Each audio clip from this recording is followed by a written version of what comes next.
Hi, I'm Dr. Catlin Tucker, and I want to talk about a strategy called reciprocal teaching with multimedia. So originally, reciprocal teaching was used with text exclusively, but now that students are consuming information in lots of different formats, we can use the reciprocal teaching strategy to engage them in kind of a conversation and deep dive into all kinds of media. So we can do text, we could do video, we can do podcasts, we can do visual displays of information, artwork. The sky is the limit. So the idea with reciprocal teaching is it's an inclusive comprehension strategy. You have ideally 4 students in a group, and each student is going to have a comprehension role. So there's a predictor, a summarizer, a questioner, and a clarifier. Now, obviously, we don't all have classes perfectly divisible by 4, so you can have 2 students group up and work on a role together, maybe a more challenging role so that they have peer support. Now, the goal is as they work through whatever the media is, we want them to pause at regular intervals. So if it's a text or an article, maybe they're going to pause after every paragraph or every section to engage in a discussion about that section using their specific lens, comprehension lens, as a way to engage in the conversation. So when you pause, the predictor is going to make some predictions. The summarizer is going to try to summarize the key points of that section. What were the big ideas?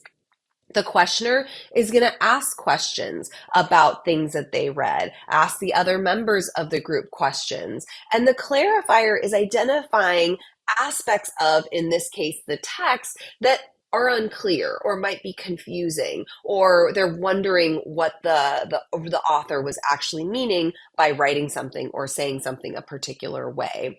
If they're moving through something like a video or a podcast, then we want to encourage them to pause maybe every minute or 2 minutes of video content or podcast content. If it's a longer podcast, we might want them to listen to more like 3-4 minutes and pause and have that conversation. But the hardest part of this strategy initially for students is really just remembering to stop at those regular intervals, engage in a conversation using their role as a lens to dive deeply into the information being presented.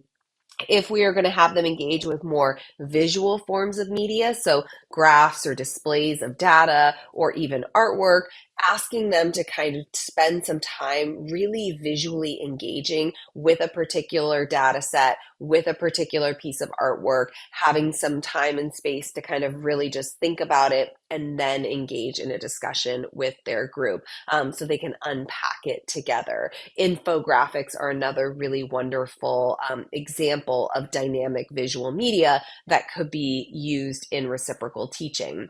Now, as students get comfortable with each of their roles, another modification is that each time they stop to engage in a discussion, they switch a role. So maybe if I'm reading with my group, I start as the predictor.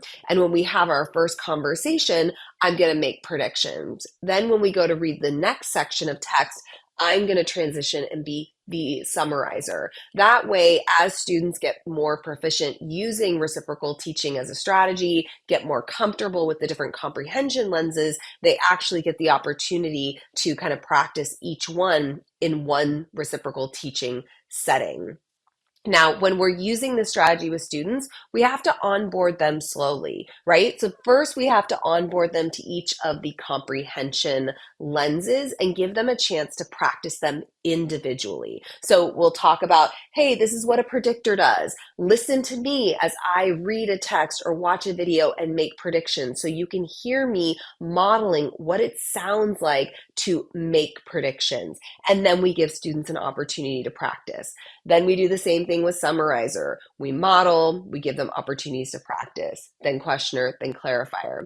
Then it's really helpful once they've learned how to use each of these comprehension lenses to dig into a text, a video, a podcast, visual media.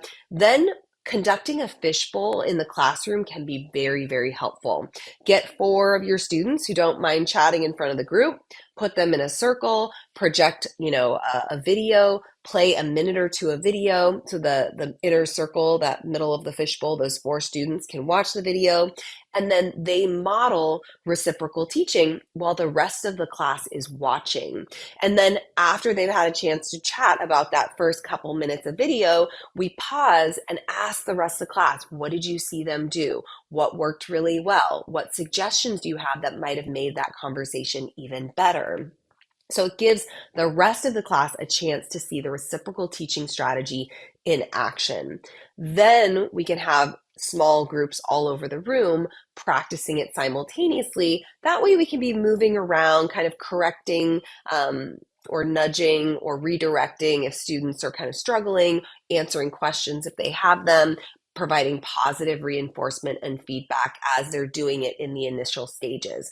And ultimately, what would be wonderful is that we get to the point where we can gradually release this over into a small group in something like a station rotation. So students are comfortable enough and confident enough using the strategy to engage with all forms of media that we can create an online small group station where students use the reciprocal teaching to dig into a video or dig into a podcast or dig into a complex text.